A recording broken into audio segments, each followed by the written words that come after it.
Senhoras e senhores senadores, na quarta-feira desta semana, da semana passada, no dia 19 de março, mais precisamente, realizamos uma audiência pública da maior importância no âmbito da Subcomissão Temporária de Resíduos Sólidos.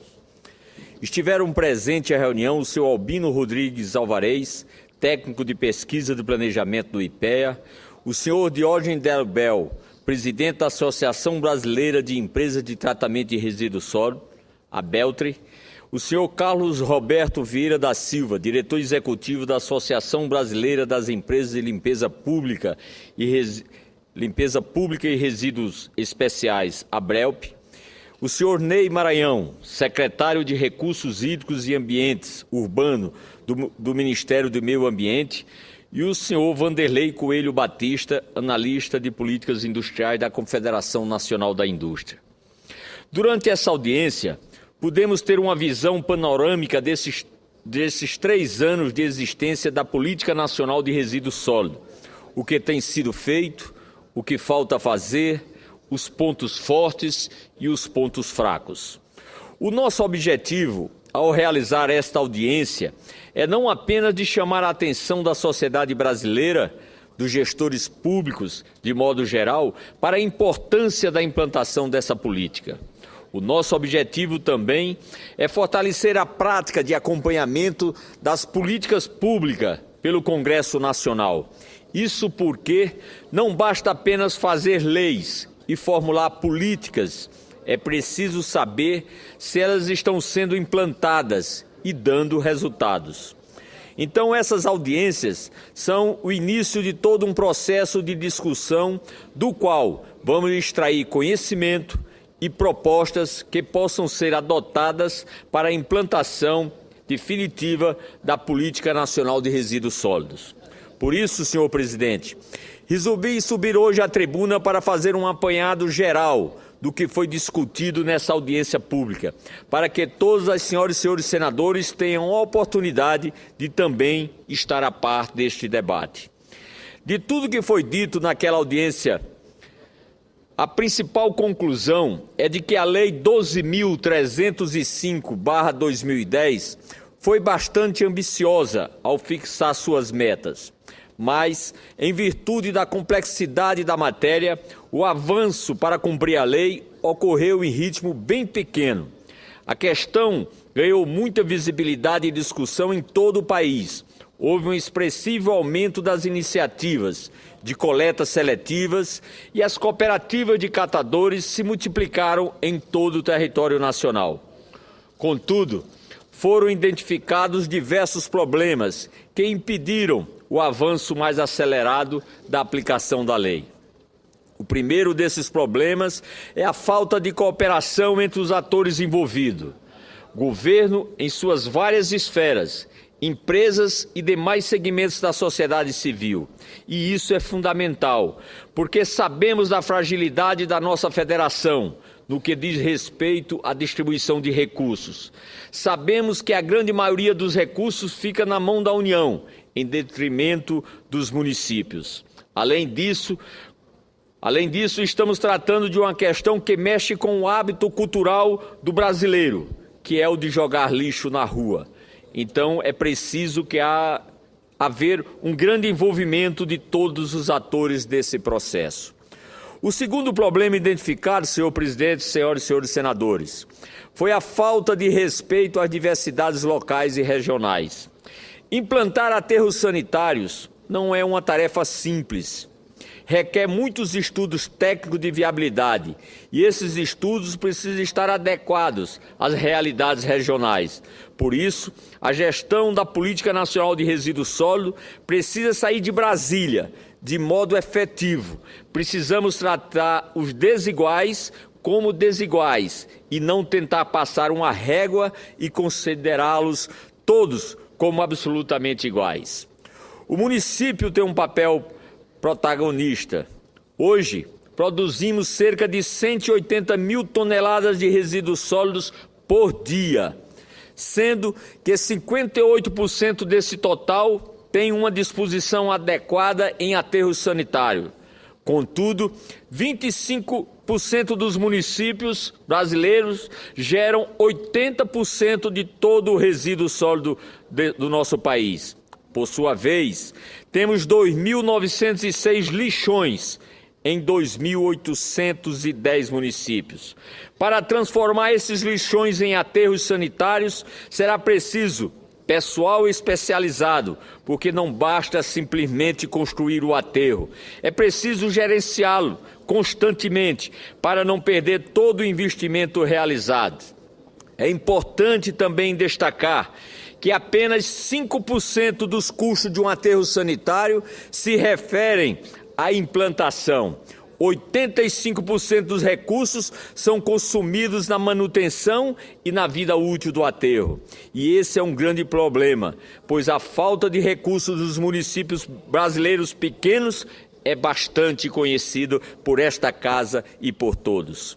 Outro problema que foi detectado pelos expositores na audiência pública é a falta de incentivos fiscais, financeiros e creditícios para a implantação da logística reversa.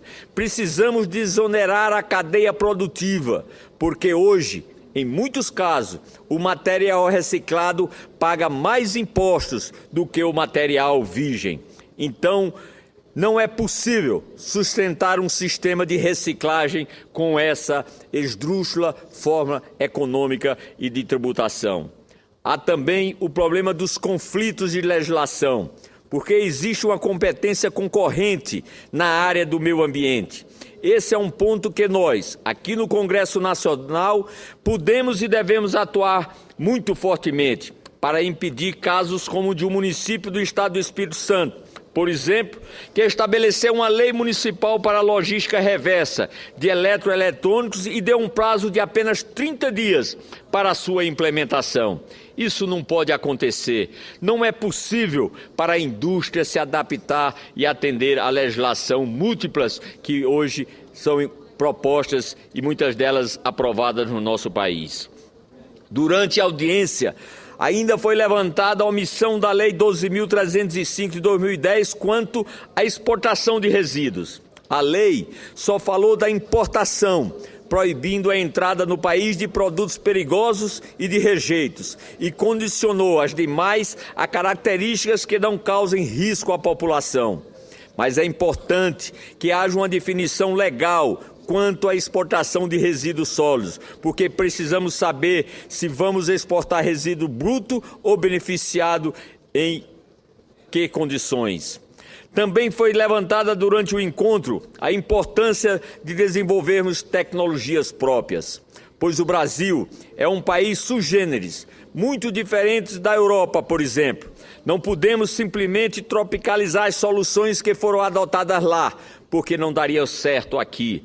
Somos um país heterogêneo, de múltiplos contrastes, e por isso existe uma enorme dificuldade de se pensar uma solução que sirva para todo o Brasil e que, ao mesmo tempo, respeite as peculiaridades regionais. Então, senhoras e senhores senadores, estes foram alguns limitadores da lei que define a Política Nacional de Resíduos Sólidos, apontado durante a audiência pública. Contudo, é importante registrar também os avanços e as conquistas desses últimos 3 anos. O primeiro desses avanços diz respeito à capacitação de pessoal técnico. Por meio de ensino à distância, o Ministério do Meio Ambiente já treinou mais de 1.000 técnicos municipais para elaborar os planos simplificados de gestão integrada de resíduos sólidos. Isto é fundamental, porque, como já foi dito, um dos principais problemas para implantar a lei é a falta de pessoal capacitado. Hoje temos aproximadamente 19% dos municípios com plano de gestão de resíduos já concluído ou em elaboração. E o Ministério empenhou 56 milhões no ano de 2011 e 2012 para financiar plano de gestão integrada de resíduos sólidos, embora não haja previsão de nenhum valor para o ano que exatamente era o ano para fechar os lixões, o ano de 2014. Outro avanço importante se deu nas conversações para o estabelecimento da cadeia de logística reversa para os setores de embalagem geral e também eletroeletrônico e lâmpadas. Quero lembrar que algumas cadeias produtivas já tinham política de logística reversa estabelecido antes mesmo da entrada de vigor da Lei do Resíduo Sólido, como é o caso do setor de pilhas, baterias, pneus e embalagem de agrotóxicos. A esse respeito, quero destacar que o Brasil é o líder mundial em reciclagem de embalagem de agrotóxico. Reciclamos em torno de 95% de nossas embalagens. Nenhum país do mundo fez isso. O mesmo acontece com as latas de alumínio, que atingimos 97,5%. Mas talvez o principal avanço ocorrido a partir da vigência da Política Nacional de Resíduos Sólidos tenha sido o aumento do debate a respeito do assunto pela sociedade. A partir do momento em que começamos a fortalecer o papel desempenhado pelas comunidades de catadores, a partir do momento em que os governos municipais começam a implantar a coleta seletiva, percebemos um gradual aumento da consciência da população quanto à necessidade de reduzir a emissão de resíduos sólidos, de reciclar e de reutilizar esses materiais. Acho que essa foi a principal conquista da lei nesses 3 anos de existência, porque estamos mexendo com algo que é cultura do brasileiro e levará tempo para ser implantado na sua totalidade. Já estou concluindo, senhor presidente. Concluo meu pronunciamento, senhor presidente, ressaltando os inegáveis benefícios da logística reversa, não apenas para o meio ambiente, mas para a saúde e o sistema produtivo. Certamente, muitas internações hospitalares poderiam ser evitadas se os lixões já tivessem sido extintos e se já houvesse em nosso país um tratamento adequado de resíduos sólidos. Também o sistema produtivo se beneficiará enormemente dessa política, porque existe a iminência do esgotamento de diversas matérias-primas, como o zinco e o cobre, nas próximas décadas, o que fará a chamada mineração urbana absolutamente necessária. Então, a preocupação com os resíduos sólidos é pertinente e fundamental. Se não tivesse sido feita essa lei, a tendência seria haver um crescimento desses resíduos, porque nos últimos 10 anos, o que observamos foi um aumento de geração de resíduos sólidos no Brasil na ordem de 21%. No mesmo período, o crescimento populacional foi de apenas 9,65%. Ou seja, a geração de resíduos no Brasil cresceu mais do que o dobro do aumento da população. Por outro lado, no mesmo período, a variação PIB per capita foi de 20,8%, o que indica uma associação muito forte entre o aumento da geração de resíduos sólidos e o aumento do poder aquisitivo da população. Implantar a Política Nacional de Resíduos Sólidos deve constituir uma prioridade do Estado brasileiro, por todas as implicações que ela possui. Seu orçamento não pode ser contingenciado pelo Palácio do Planalto. Ao contrário, precisamos constituir fontes de financiamento perenes que viabilize a plena implantação dessa política.